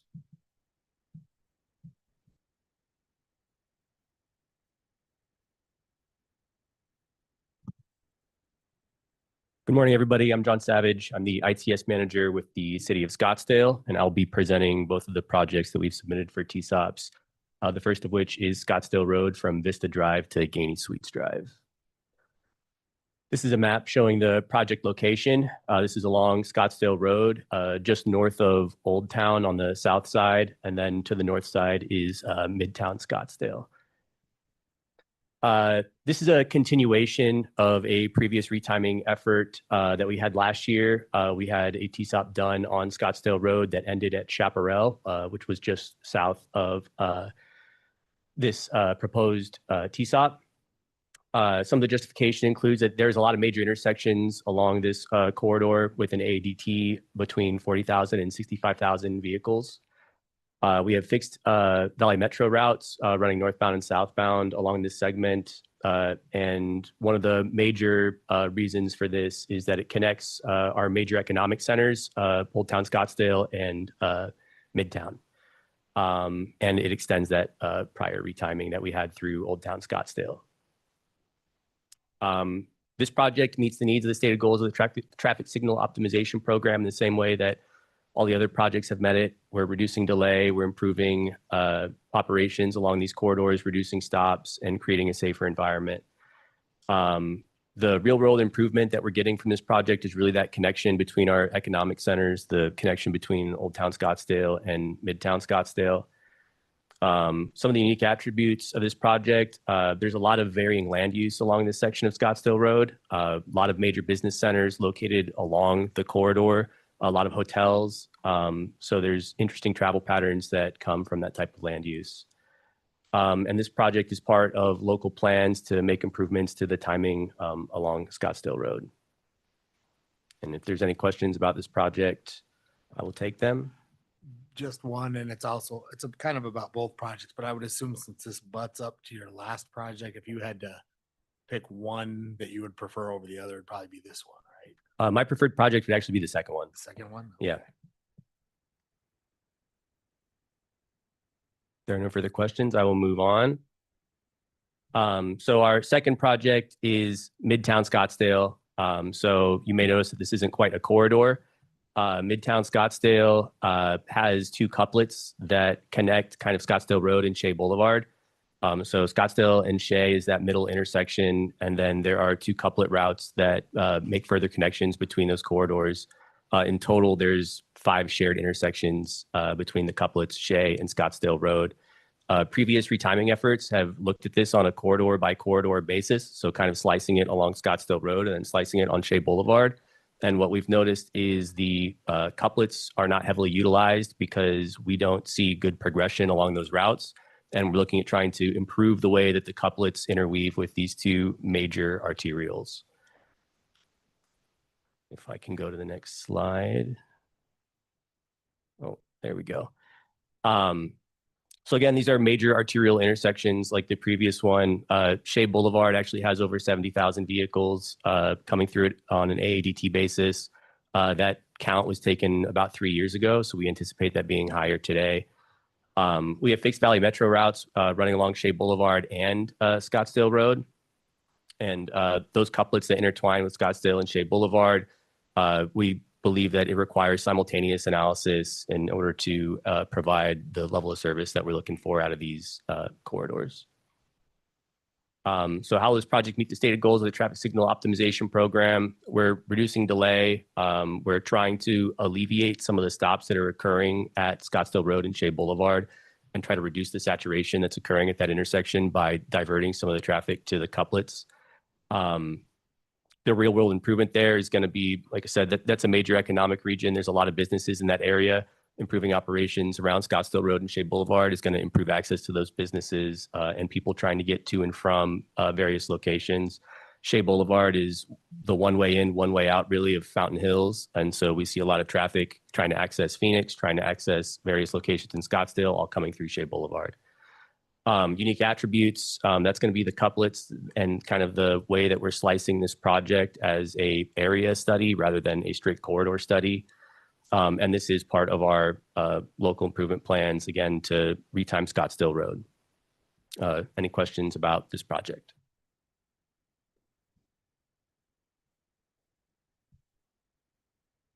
Okay, great. Thank you, John.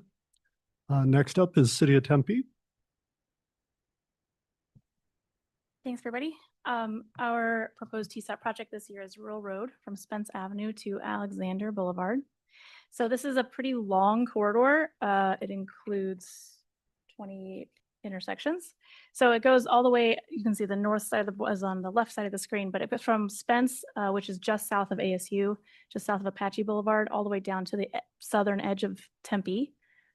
It includes the US 60 interchange as well. So this corridor has previously been split into different kind of chunks.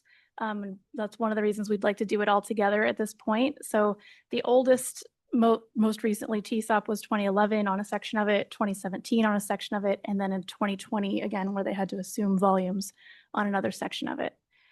We're asking for AM, PM, and midday plans here.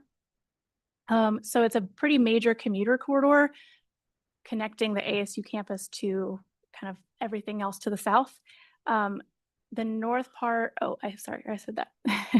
So one of the things that we've noticed since the pandemic is a pretty interesting shift in AM and PM splits between what's the major direction. So a lot of people now are trying to get to Gilbert and Mesa in the morning rather than going strictly to Phoenix. So some changes in left turn timings that I think we need to look at.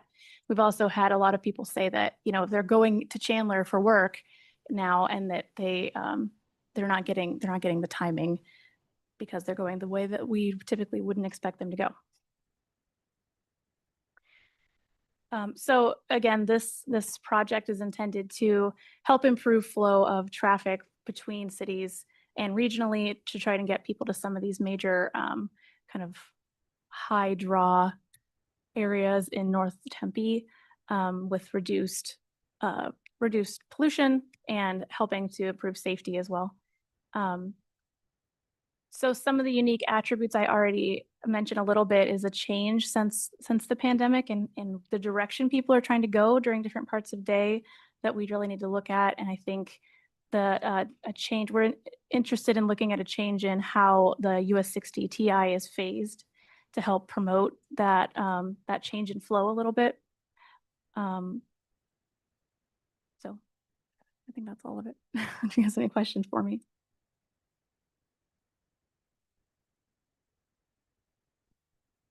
All right. Thank you, Ellie. Okay. Next up, we have Albert with the City of Surprise.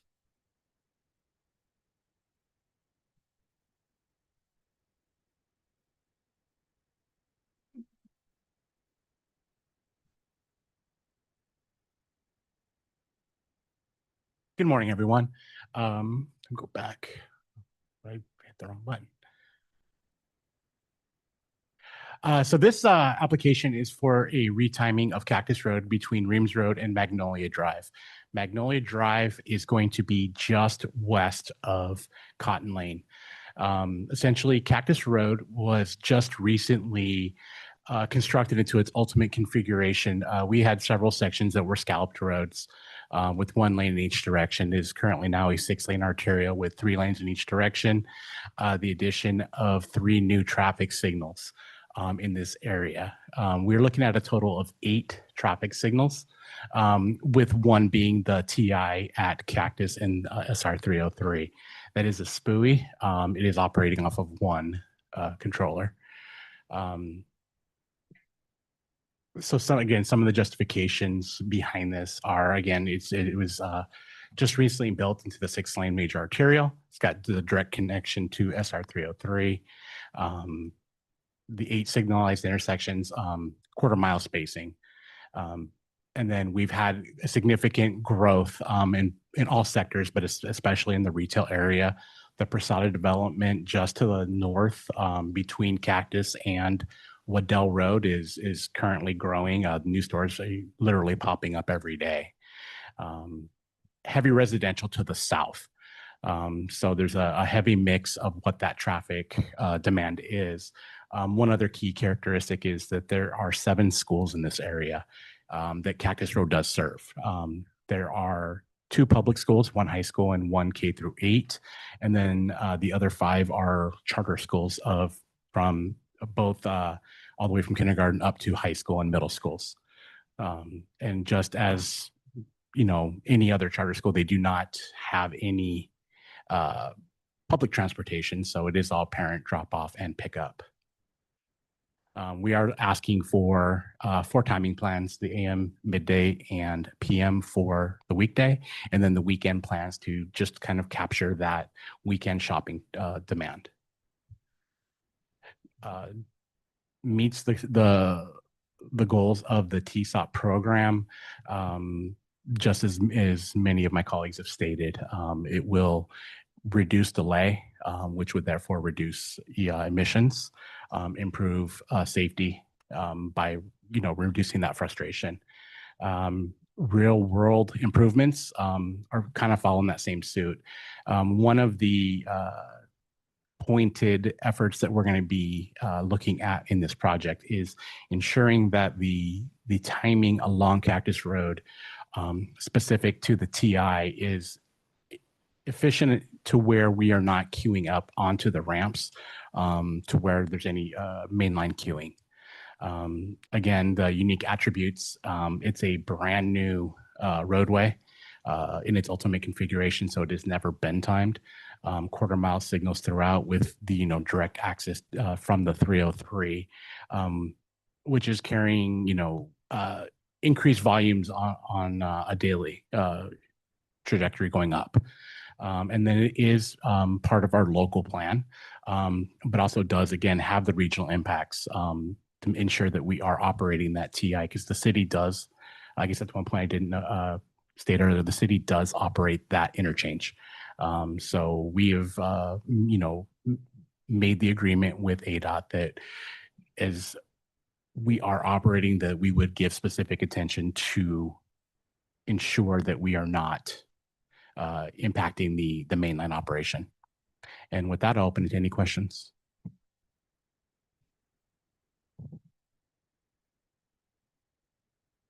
Thank you, Albert. Next up, we have Christopher Wanamaker with Pinal County.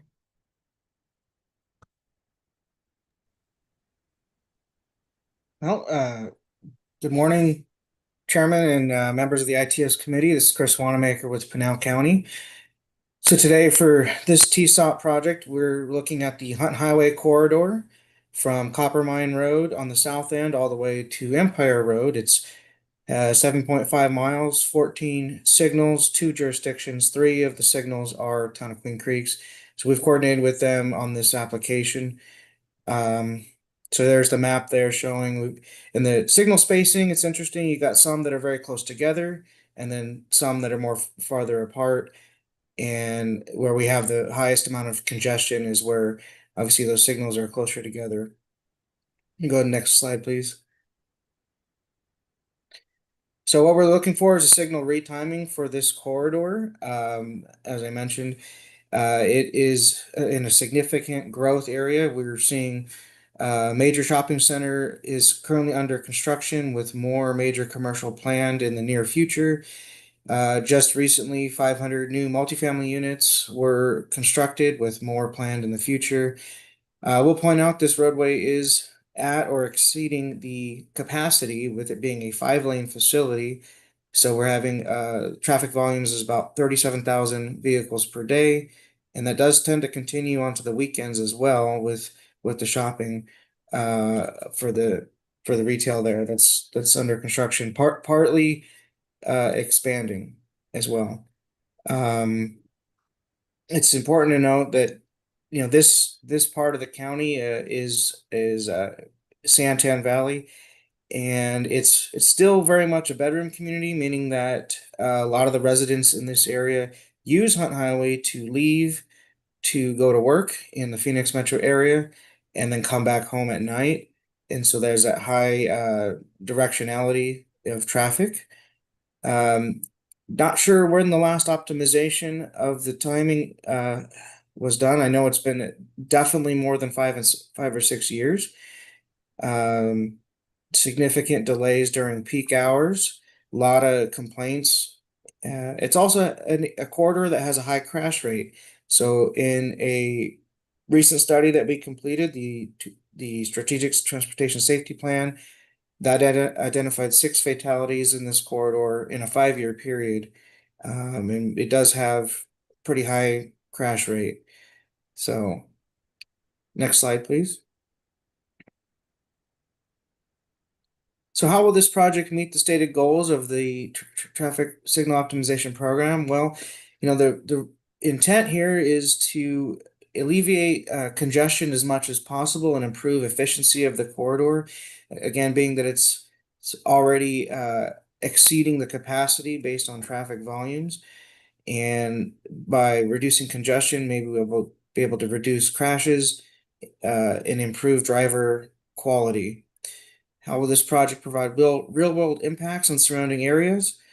Well, if we can get people moving more efficiently and quickly, it will reduce commute times, reduce driver frustration, reduce complaints, and improve business access and provide just general benefits for the entire area. Some unique attributes or circumstances. While this is a high growth area, as I mentioned, we've got lots of commercial and multifamily that's under construction right now, and this is the major corridor in this region to get people in and out of the community. Is this project part of a local or regional traffic improvement plan?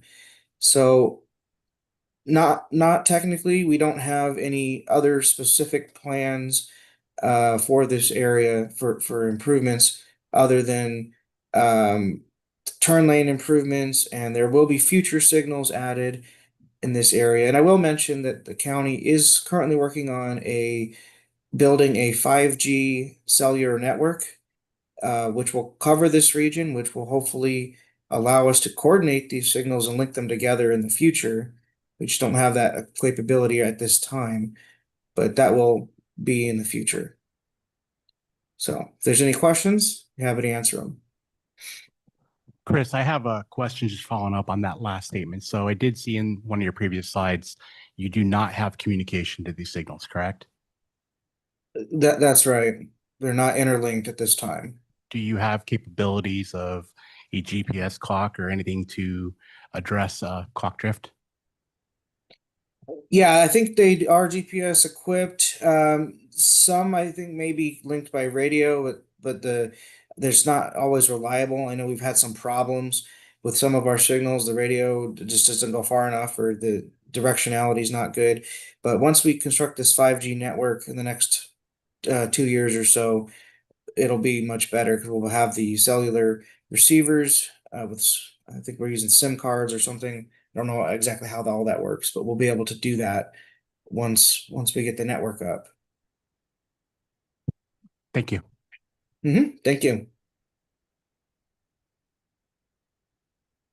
All right, next up we have Paradise Valley, which will be presenting their 2 projects. Good morning, everyone. My name is Sam Kayat. I'm the Capital Improvement Program Manager for the town of Paradise Valley. Next slide.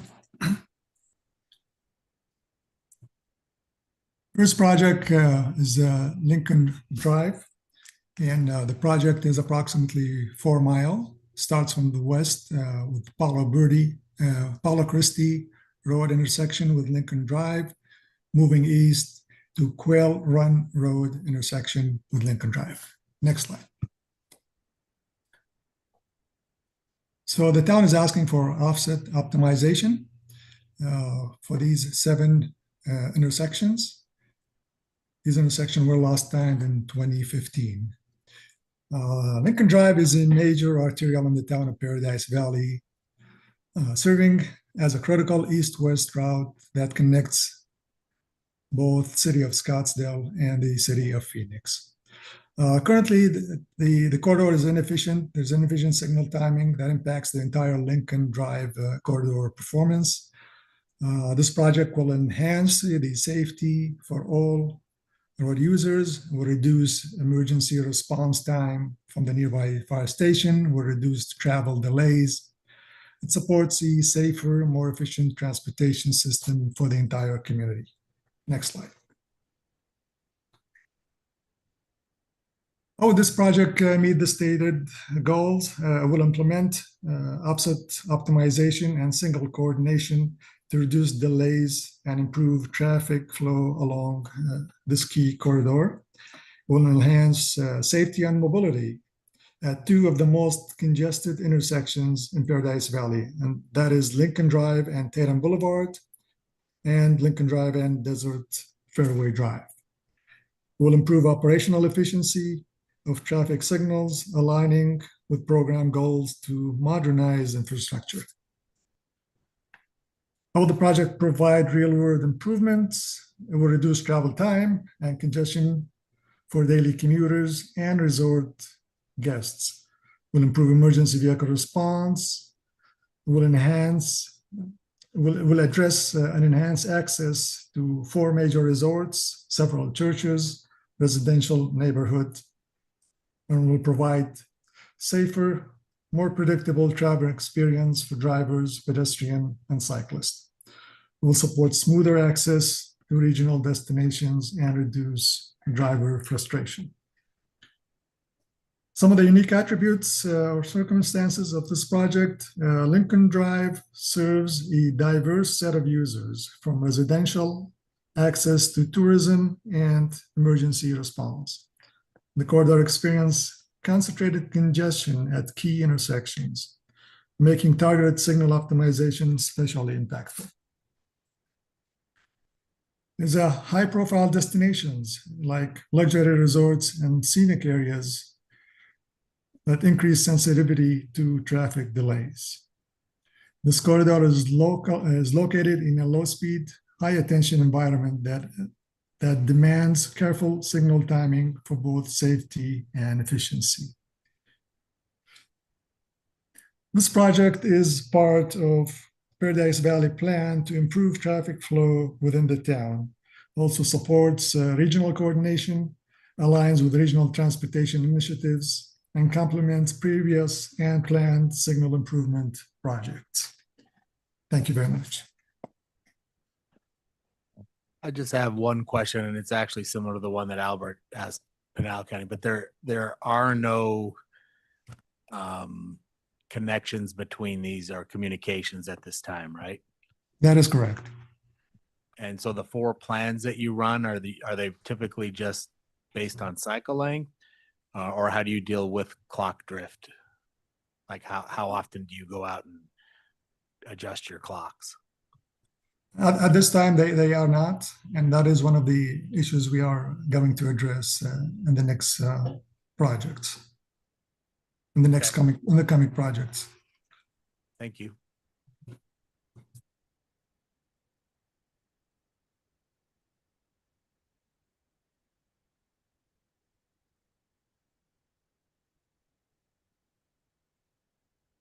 The next project is Tatum Boulevard from McDonald to Carilla del Sol. Next slide. So Tatum Boulevard runs north-south. From the south, this project starts at McDonald Drive, moving north all the way to Carilla del Sol. Total project length is approximately 2.6 miles. Next slide. Again, we are asking for offset optimization. There are 7 intersections. And the last time this corridor was timed was in 2012. So Tatum Boulevard serves as a major north-south arterial roadway within the town of Paradise Valley, providing critical transportation link to the city of Phoenix.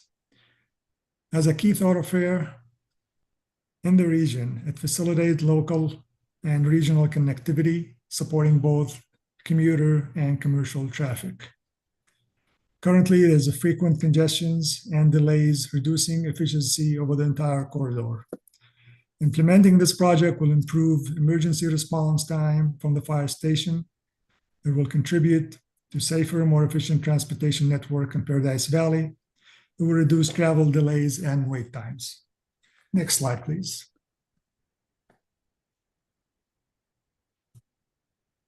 So the project will meet the stated goals. It will implement advanced traffic signal coordination and offset optimization along Tatum Boulevard, directly aligning with the program's goal of improving traffic flow and reducing delays.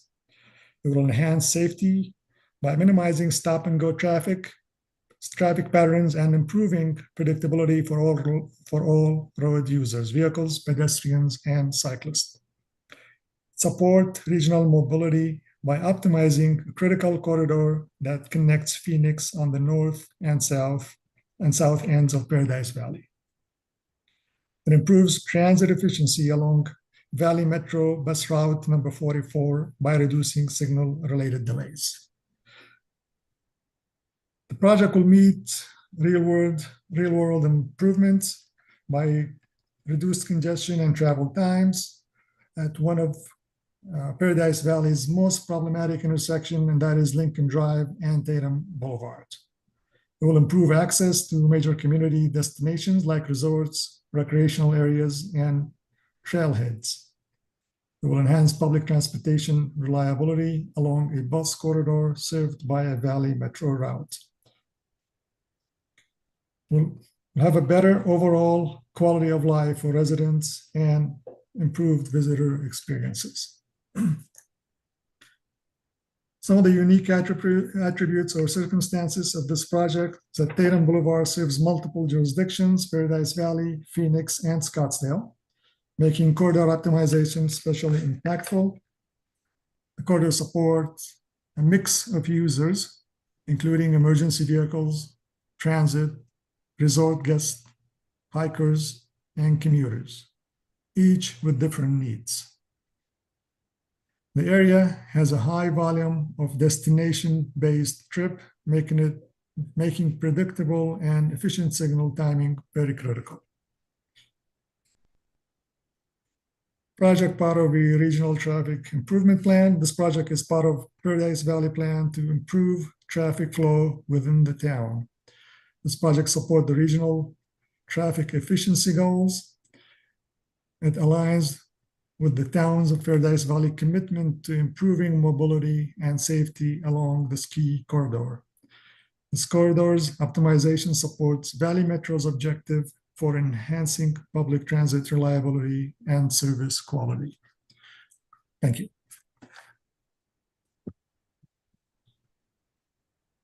Thank you, Sam. And last but not least, we have the City of Maricopa, Monera Zaman.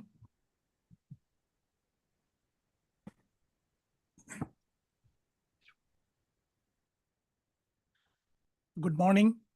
My name is Munir Suman, City Traffic Engineer for the City of Maricopa. And first project is John Wayne Parkway from Cobblestone Farms Drive to Bolin Road. So I believe most of you know what is 347. John Wayne Parkway is the extension of 347. In fact, it was turned to the city last year. So it was a part of the highway. And this is the lifeline for City of Phoenix. This is the only way in and only way out for the city.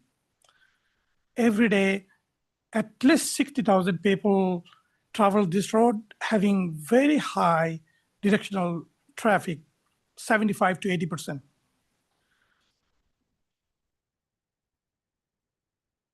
So this project, I wanted to clarify to the committee that it says that last retime 2024. In fact, this corridor doesn't have any traditional coordination. When it was handed over to the city last year, city didn't have any idea what to do. So we procured Rhythm Engineering, and they're providing the service remotely from Kansas. Some sort of coordination. It does work sometimes, it doesn't work other times. And when their system is out, we are at the mercy of luck. There's no way to have any coordination whatsoever.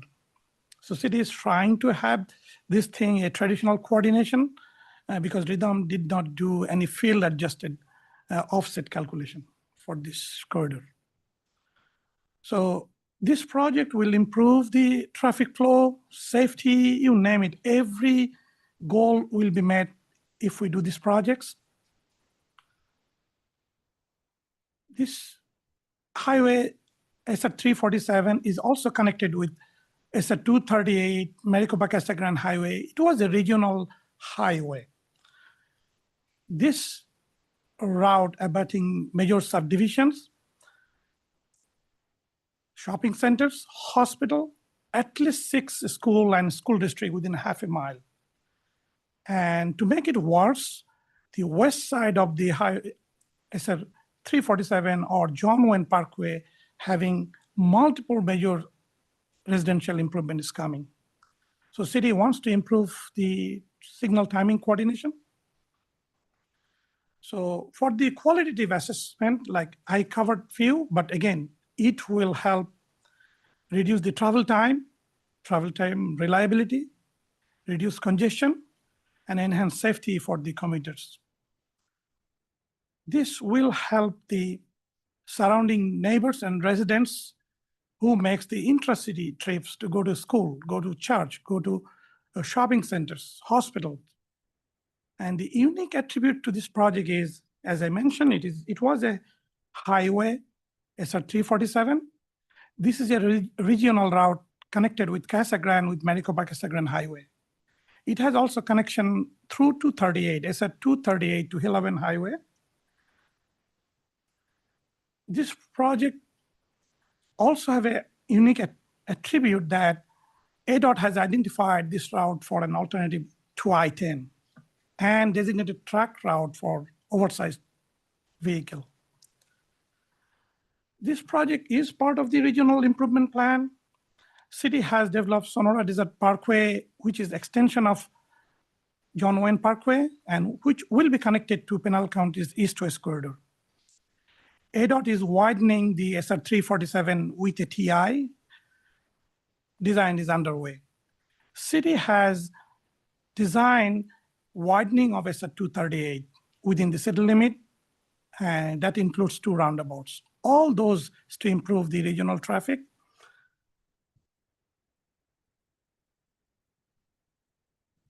Munir, I've got one question Yes, regarding please. it. You mentioned that you had some work with Rhythm Engineering. Did Yeah. you deploy in-sync adaptive along this corridor? No, they did not. Okay, so they just provided base timing. Yes. Okay. Okay. Any other question? From audience?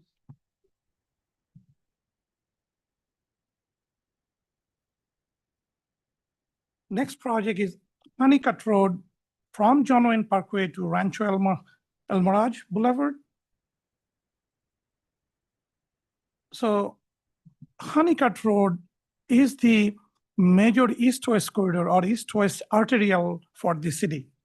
It is providing direct connection to the John Wayne Parkway, but interestingly, this is providing the access to the recently developed eastern part of the city. All those subdivision you can see on the eastern side doesn't have any way to go other than following Honeycutt and go to John Wayne Parkway.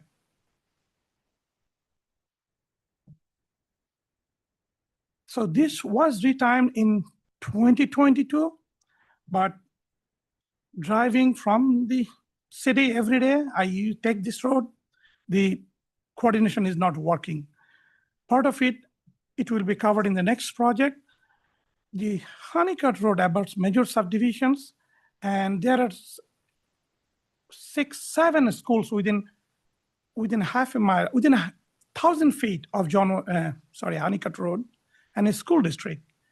So during the school drop-off and pickup hours, it is a nightmare. And this is a small city, but we have recently got the Home Depot, Lowe's around this road, and that made this coordination obsolete and needs to look at it one more time. And it is important to mention that Honeycutt Road is the major road to relieve the traffic from John Wayne Parkway. So how this project meets the goal? Yes, it will again reduce the travel time for the commuters who goes to Phoenix from the eastern part of the town. Of course, enhance safety, congestion minimization, surrounding area improvement. As I mentioned that there are 7 schools and 1 school district within 1,000 feet on each side of Honeycutt Road. So it will improve the traffic flow big times. The unique attributes for Honeycutt Road, as I mentioned that this takes all the traffic from John Wayne Parkway and sent to the eastern side of the city. Also, it provides direct connection to the Maricopa Casa Grande Highway. Regarding the regional improvement, there is no regional improvement plan, but since Honeycutt Road provides connection to the John Wayne Parkway and Maricopa Casa Grande Highway, so in a way, it will provide the improvement overall for the region.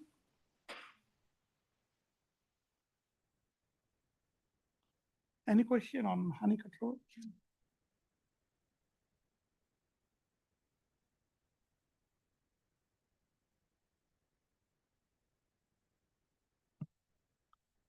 Next is Porter Road from Smith Enke to Maricopa Casa Grande Highway.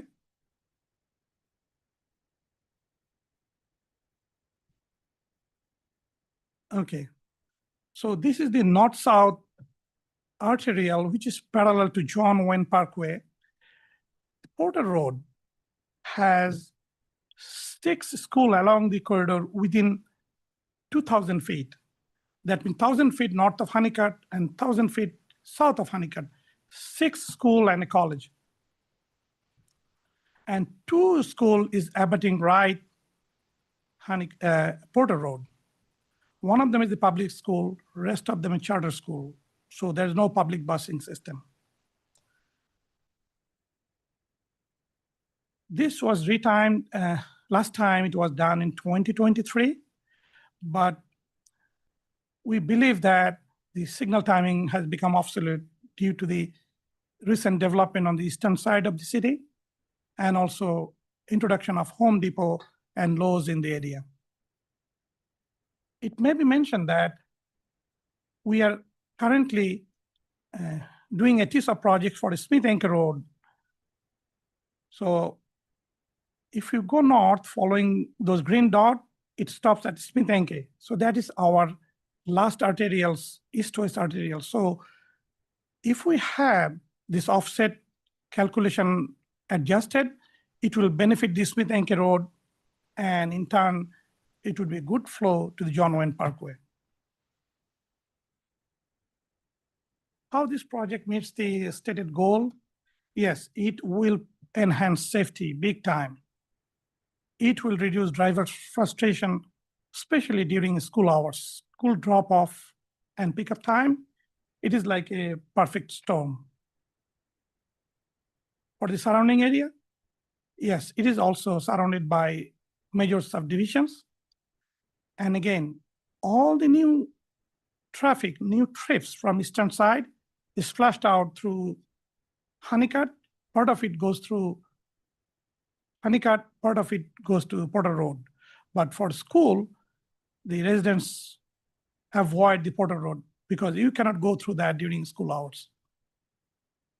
The unique attribute, yes, all those 6 schools within 2,000 feet. And there's no regional plan, but Porter Road is connected with the Maricopa-Casa Grande Highway.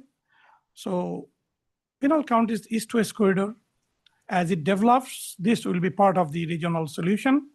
And if I did not mention, east-west corridor has a Sonora Desert Parkway. City has already built that part. So currently, east-west corridor project is under design. If funded, it will be constructed. So this project will fall into the regional solutions as well. Any question? Monir, I have a question. Yeah. You mentioned a few times the school issue. Is the timing plan you're running during school pickup drop off the same as your AM PM peak plans? I believe they have the separate timing, but offset probably is not right. So kind of. And are those also included in the 403 that you've proposed for? What is that? Are the school specific timing plans in the 3 or 4 that you're proposing for? Yes, but we are at this time for this project, we are asking for the offset, looking at the offset evaluation. Okay. Keeping the signal timing same. Okay. I had one quick question. That was just, are you guys having any intention of doing anything else with that rhythm engineering project, or are you just going to focus on fixed timing from now on? Or if you know? We have a dilemma.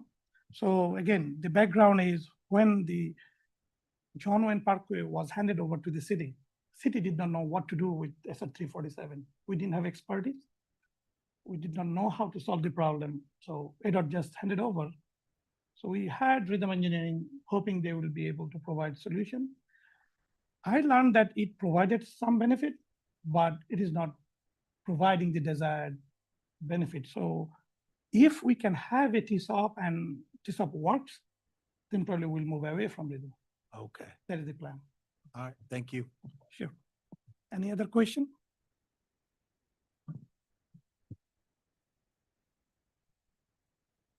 Thank you, Monir.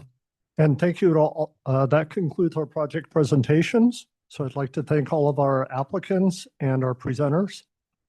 So I know we're already a little bit over time, so appreciate your indulgence. This is a map that we put together that shows all of the project applications As you can see, there's a good distribution of projects across the valley, definitely showing the need and impact of this important regional program. So coming back to the process, we're now at the point of doing the evaluations. So we're at the evaluation stage. Next step is for the committee members to complete the qualitative evaluation. The deadline for that is noon on September 17th. That'll give you 2 weeks to get that completed. And then that will allow us at the October 1st meeting, which will be formally announced at the end of this meeting, to vote and provide that recommendation for the prioritized list of projects. That will then go through the committee policy approval process during the months of October, November, and the beginning of December. Consultant assignments will be done in December so that the project kickoff meetings can begin right away at the beginning of the year. And that'll give everybody as much time as possible to get them done by the end of the fiscal year. So some of this information is also in your agenda packet, but just wanted to remind everybody that there are two pieces to the evaluation: 40% quantitative, 60% qualitative. All of the project applications will be posted to the MAG website following this meeting, so those will be available for you to look at in detail. And again, these are the detailed quantitative and qualitative criteria that are in the scoring sheet. And that scoring sheet, again, will also be emailed out to all of the committee members following this meeting. Again, submissions are due at noon on September 17th. In some cases, we had someone different from the committee member presenting. Just remember that there is one vote per agency, so you don't get to double up on that. So do some coordination within your agency and always submit one. And with that, that concludes this agenda item, Mr. Chair. Thank you, David. Do any members have any questions or comments at all regarding anything that was discussed in this meeting today? With that, we'll move on to any suggestions from the membership for a future item, to add to the agenda. If anyone would like to hear anything. All right. The next agenda item is comments from the committee. Are there any comments or announcements from the membership?